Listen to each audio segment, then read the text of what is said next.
दोस्तों कैसे हैं? बढ़िया हैं। चलिए आज हम लोग ये पहले आते थे कॉमन डाटा क्वेश्चंस वो कर रहे बैठे हैं और ये मैकेनिकल 2011 का एक क्वेश्चन है जो हम कर रहे हैं। ये क्वेश्चन क्या बोल रहा है जरा देखना कि अ temperature and a pressure of air. अच्छा पहले तो ये बताओ ये दिखाई दे रहा है कि नहीं दे रहा है। अगर नहीं दे रहा होगा ना तो थोड़ा सा अपन इसको बड़ा कर लेते हैं, कोई दिक्कत नहीं है ना। जस्ट अ मिनट, पहले मैंने छोटा कर लिया इसको। मैं ये डायग्राम है इसका, ये मैं थोड़ा साइड में कर देता हूँ एंड देन मैं इसको बड़ा कर देता हूँ, यानी आपको दिखाई दे कि प्रॉब्लम बोल क्या रहा है। अभी ठीक है। प्रॉब्लम ये बोल रहा है कि जो प्रेशर है और टेम्परेचर है, the temperature and the pressure of the air in a large reservoir. एक रिजर्वायर है, रिजर्वायर मतलब आप समझ ही गए होंगे जिसमें आप चीज़ों को स्टोर कर रहे हैं, ऐसी कोई चीज़ वो रिजर्वायर होती है। Are 400 kelvin and 3 bar respectively. A converging diverging nozzle of the exit area this metre square is fitted 0.005 metre square is fitted to the wall of the reservoir as shown in the figure. ये reservoir है, यहाँ से flow कर रहा है। ये converging diverging हमारे पास क्या है, नोजल है, राइट। ओके अब हमें बोला क्या जा रहा है कि the static pressure of the air at the exit section is isentropically flow through the nozzle is 50 kilo pascal. The characteristic gas constant and the ratio of the specific heats of the air are this and this. देखिए हमें क्या क्या given है, पहले वो बातें कर लेते हैं। हमें एयर का आर गिवन है, दैट इज 0.287 किलो जूल पर केजी केल्विन। दिस इज पर केजी केल्विन, राइट। और ratio of the CP and CV that is gamma हमको गिवन है 1.4। और बोला क्या गया है कि यहाँ पर एक और बात जो लिखने वाली है वो है आइसेंट्रोपिक फ्लो। आइसेंट्रोपिक का मतलब है रिवर्सिबल एडियाबैटिक। और जो इनलेट और आउटलेट कंडीशंस हैं वो क्या दी गई हैं, तो इनलेट कंडीशन और आउटलेट कंडीशन यानी एग्जिट कंडीशन हमें दी गई हैं। तो एंट्री या इनलेट कंडीशन और एग्जिट कंडीशन हमको गिवन है। क्या क्या गिवन है जरा देख लेते हैं। जो इनलेट प्रेशर है वो है P1, दैट इज 3 बार। 3 बार को हम कन्वर्ट करेंगे तो ये बन जाएगा 3 × 10⁻² किलो पास्कल। और T1 हमको गिवन है दैट इज 400 केल्विन। एग्जिट का एरिया हमको पता है, मतलब A2 हमको पता है दैट इज 0.005 मीटर स्क्वायर। और हमको जो स्टैटिक प्रेशर है वो भी दिया गया है, यानी P2 हमको गिवन है दैट इज 50 किलो पास्कल। इसको चेंज करने की ज़रूरत नहीं है, ये किलो पास्कल में ही दिया गया है। बाकी ये 2 पैरामीटर्स और दिए गए हैं जो हमको दिए गए हैं। हमें पूछा क्या गया है, हमसे पूछा गया है डेंसिटी ऑफ द एयर। हमें डेंसिटी निकालनी है। डेंसिटी क्या होती है, मास। और एग्जिट में पूछ रहा है, मतलब ρ2 पूछ रहा है m2 अपॉन, तो बेसिकली डेंसिटी क्या होती है, मास अपॉन वॉल्यूम। तो वॉल्यूम यहाँ पर अगर हम निकालना चाहेंगे तो वॉल्यूम हमारे पास कितना हो जाएगा, तो वो हो जाएगा V2। चूंकि आइडियल गैस है तो we know that PV is equals to MRT। तो M/V इज इक्वल्स टू होता है P/RT। ये एग्जैक्टली हमको पूछ रहा है, तो हमें पूछ रहा है P2/RT2। तो अगर मैं P2/RT2 T2 अगर मुझे मिल जाए तो मैं डेंसिटी निकाल सकता हूँ, क्योंकि P2 तो मुझे पता है। रिवर्सिबल एडियाबैटिक प्रोसेस है, मतलब हमारे पास जो प्रोसेस है वो रिवर्सिबल एडियाबैटिक है। रिवर्सिबल एडियाबैटिक की कंडीशन क्या होती है, तो रिवर्सिबल एडियाबैटिक के लिए हम आइडियल गैस के लिए क्या लगा सकते हैं, that is T2/T1 is equals to P2/P1 to the power γ-1 upon gamma. ये हम अप्लाई कर सकते हैं एंड वी नो दैट कि इजीली हमारे पास यहाँ से आंसर आ सकता है। तो अगर मैं यहाँ पर वैल्यूज़ को रख दूँ तो T2 इज इक्वल्स टू हो जाएगा T1 P2/P1 to the power γ-1 upon gamma. T1 की वैल्यू हमें दी गई है 400 इंटू P2 की वैल्यू हमें दी गई है 50 डिवाइडेड बाय 300 एंड इसकी पावर आ जाएगी 1.4 - 1 अपॉन 1.4। ये कैंसिल होकर यहाँ 6 आ जाएगा, तो ये बन जाएगा तुम्हारा 400 इंटू 1/6 की power 0.4 by 1/4, that is nothing but 2/7। अगर मैं इसको सॉल्व करूं तो ये 2/7 आ जाता है। चलिए इसको हम लोग कैल्सी से सॉल्व करते हैं, क्योंकि हम लोग कैल्सी का यूज़ साथ ही साथ कर रहे हैं, इसलिए कैल्सी से इसको सॉल्व करते हैं। तो बेसिकली जो हमारे पास आ गई है वो आ गया है ये वैल्यू। तो इस वैल्यू को हमें सॉल्व करना है। देखिए क्या हो जाएगा ये वैल्यू, ये वैल्यू को हमको सॉल्व करना है। सो इट्स अ 2/7, 1/6 की पावर, तो 1/6 ये आ गया इतना, और इसकी पावर है ब्रैकेट में 2/7 ब्रैकेट क्लोज इक्वल्स टू, ये आ गई हमारे पास वैल्यू, और इनटू कर दिया हमने 400 से, तो ये हमारे पास आ गया 239.734 केल्विन। तो जो हमारे पास T2 आ चुका है वो आ चुका है 239.734। ओके, तो अब हमें करना क्या है, अब हमें इस वैल्यू का यूज़ करना है किसके लिए, डेंसिटी निकालने के लिए।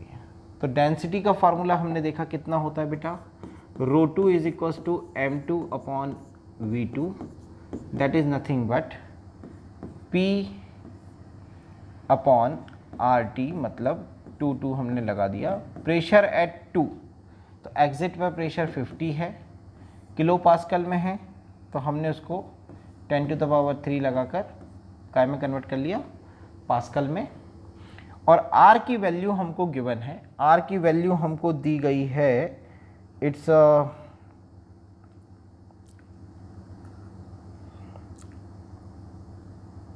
R की वैल्यू हमारे पास कितनी है,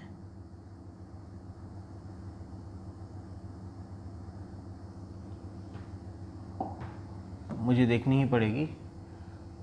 R की वैल्यू है 0.287 किलो जूल में है, तो हम इसको भी कन्वर्ट करेंगे, तो 0.287 इंटू 10⁻³ आ जाएगा ये, और जो T2 आया है हमारे पास वो आया है 239.734, ये और ये हो गया कैंसिल आउट, तो फाइनली हमारे पास बचेगा 50 डिवाइडेड बाय 0.287 इंटू 239.734।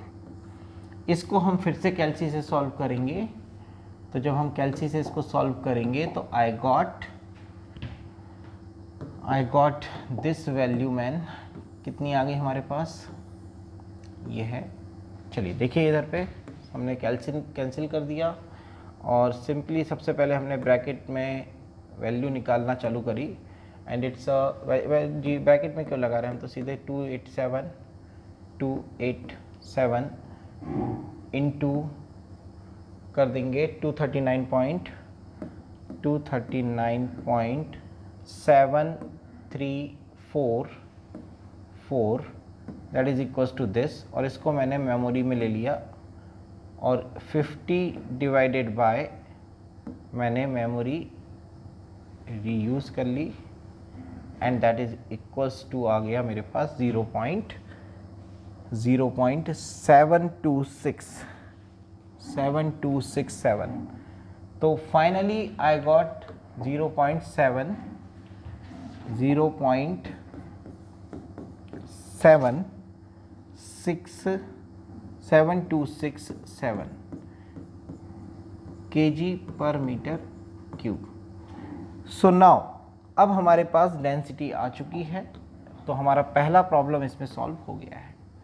तो हमें पहली प्रॉब्लम में हमें डेंसिटी पूछी गई थी, जो कि आई है हमारी 0.7267, which is approximately equal to option C. तो इसका ऑप्शन सी हो गया। देखो ये क्वेश्चन जब पहले आते थे तो इसमें क्या होता था, जैसे आपका पहला क्वेश्चन सही है सपोज और दूसरा क्वेश्चन सही है, तभी आपको पूरे मार्क्स मिलते थे। गेट यहीं से कठिन बनता था।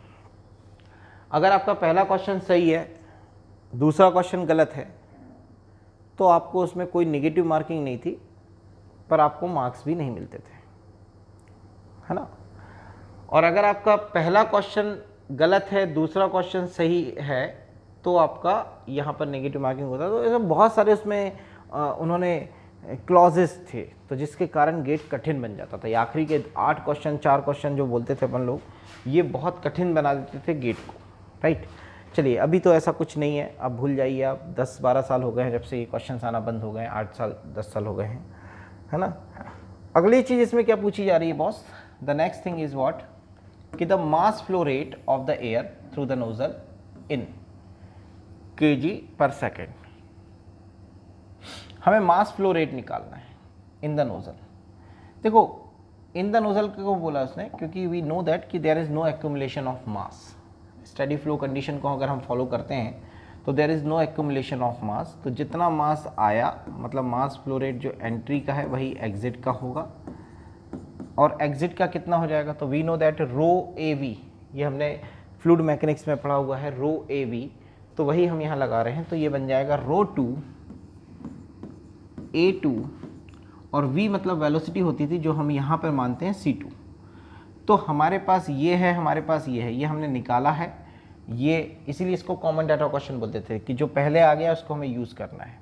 एरिया भी हमको पता है लेकिन हमको वेलोसिटी नहीं पता है। वेलोसिटी के लिए हम क्या करेंगे, नोजल की जो कंडीशन होती है वो लगा देंगे, मतलब स्टडी फ्लो एनर्जी इक्वेशन का हम लोग यूज़ कर रहे हैं, स्टडी फ्लो एनर्जी इक्वेशन का हमने यूज़ किया। एंड वी नो दैट कि h1 plus c1 square by 2 plus gz1 plus q is equals to h2 plus c2 square by 2 plus gz2 plus wcv। हमें पता है कोई कंट्रोल वॉल्यूम वर्क नहीं होने वाला है, रिवर्सिबल एडियाबैटिक है तो q भी 0 हो जाएगा। पोटेंशियल एनर्जी चेंजेस नेगलेक्ट हो जाते हैं, इनिशियल वेलोसिटी कम हो जाती है, तो final velocity c2 is equals to हो जाता है under root of 2 times of h1 minus h2। चूँकि यहाँ पर एक बात ध्यान रखनी है, चूँकि यहाँ पर ये जो है ये एयर है, एयर है मतलब आइडियल गैस है, और आइडियल गैस की कंडीशन में चेंज इन एंथैल्पी जो होती है वो mCp/dt होती है। तो स्पेसिफिक होने के कारण मास को लेने की ज़रूरत नहीं है, तो ये फाइनली हमारे पास आ जाएगी 2Cp/dt। dt मतलब यहाँ पर जाएगा T1 माइनस T2। अब Cp आपको यहाँ पर गिवन नहीं है, तो Cp ऑफ द एयर आपको पता होना चाहिए, and that will be 1.005 kilo joule पर केजी केल्विन होता है Cp।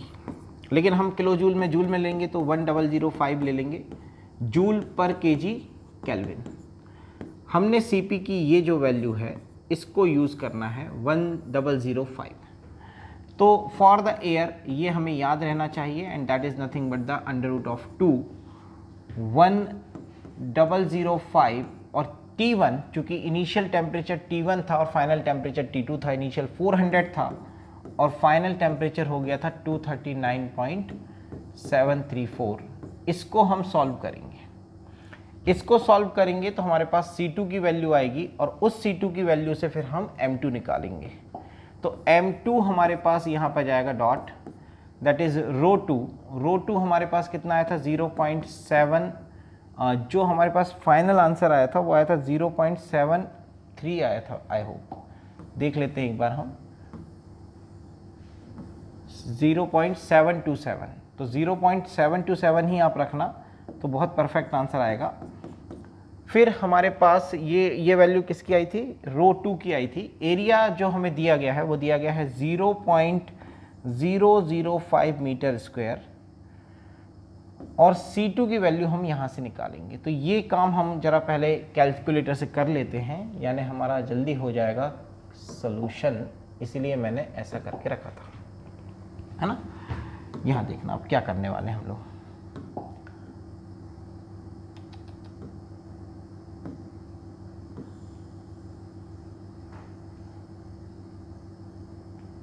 ये वैल्यूज़ हमारे पास हैं, हम यहाँ से यूटिलाइज कर लेंगे, राइट। चलिए देखिएगा क्या करना है हमें। सबसे पहले हमने कैंसिल दबा दिया क्योंकि इसकी हमें ज़रूरत नहीं थी। मेमोरी भी हमने सब कैंसिल कर दी, यानी कोई मेमोरी हमारे पास स्टोर ना रहे,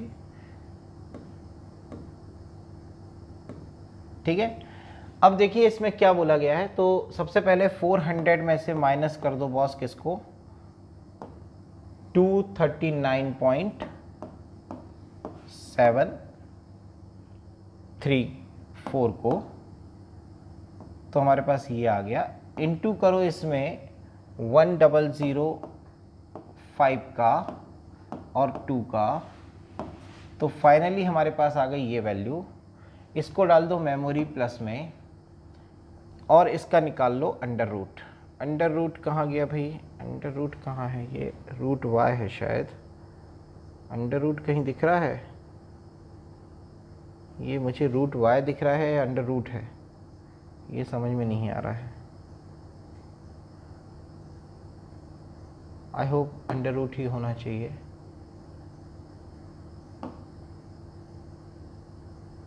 तो ये हमारे पास आया है जो वैल्यू, वो आ रही है, कुछ गड़बड़ आ रही है, इसीलिए मैंने मेमोरी में लेके रख लिया था। मेमोरी रिस्टोर करता हूँ अगर मैं, तो ये वैल्यू आ रही है।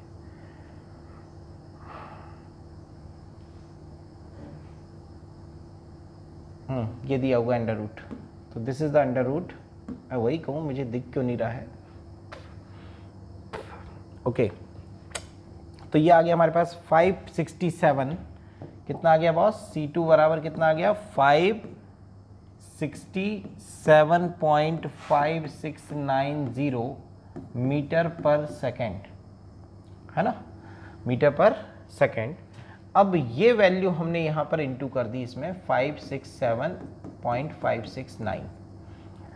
तो मैं इसको यूटिलाइज कर रहा हूँ, इसीलिए मैं इसी में इंटू कर रहा हूँ सीधे किसका, 0.005 का, और इसी में इंटू कर रहा हूँ मैं 0.727 का। तो मेरे पास आंसर आ गया है, दैट इज़, जो मास फ्लो रेट है ना बॉस, वो आ चुका है, एंड दैट इज़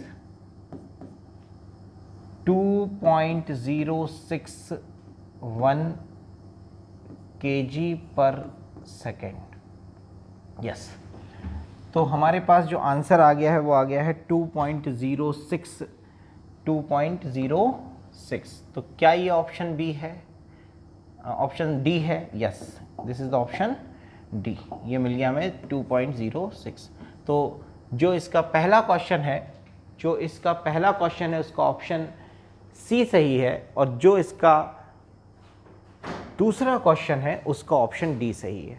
थोड़ा सा बड़ा क्वेश्चन हो गया था क्योंकि इसमें 2 क्वेश्चंस थे और थोड़ी सी कैलकुलेशन ज़्यादा थी, इसीलिए हमें टाइम लग गया। और मैंने कैल्सी का यूज़ भी आपको बताया, तो बिकॉज ऑफ दैट हमको थोड़ा सा टाइम उसके कारण ज़्यादा लग रहा है। बट ये आपके लिए बहुत अच्छा रहेगा कि आप कैल्सी की प्रैक्टिस अभी से अपने लैपटॉप पर कोशिश करिए, माउस लगा कर करिए, टच पैड लगा कर मत करिए, और जिससे आपको फ़ायदा मिलेगा, राइट। मोबाइल से भी कर सकते हैं, क्योंकि कम से कम जैसे अभी हमको ढूंढने में हमें रूट कहाँ है, थोड़ा सा टाइम लग गया था, तो वो टाइम आपको नहीं लगेगा अगर आप इसके थ्रू प्रैक्टिस करेंगे। तो ये आपके लिए बहुत बेनिफिशियल रहेगा। Thank you for the watching. जय हिंद, जय भारत। चैनल को सब्सक्राइब, लाइक करना ना भूलिएगा। चैनल को सब्सक्राइब, वीडियो को लाइक, शेयर करना मत भूलिए। ज़्यादा से ज़्यादा देखिए, अगर कहीं डाउट आता है तो कमेंट बॉक्स में ज़रूर लिखिए, और हमारे टेलीग्राम के चैनल को जल्दी से ज्वाइन करिए। Thank you.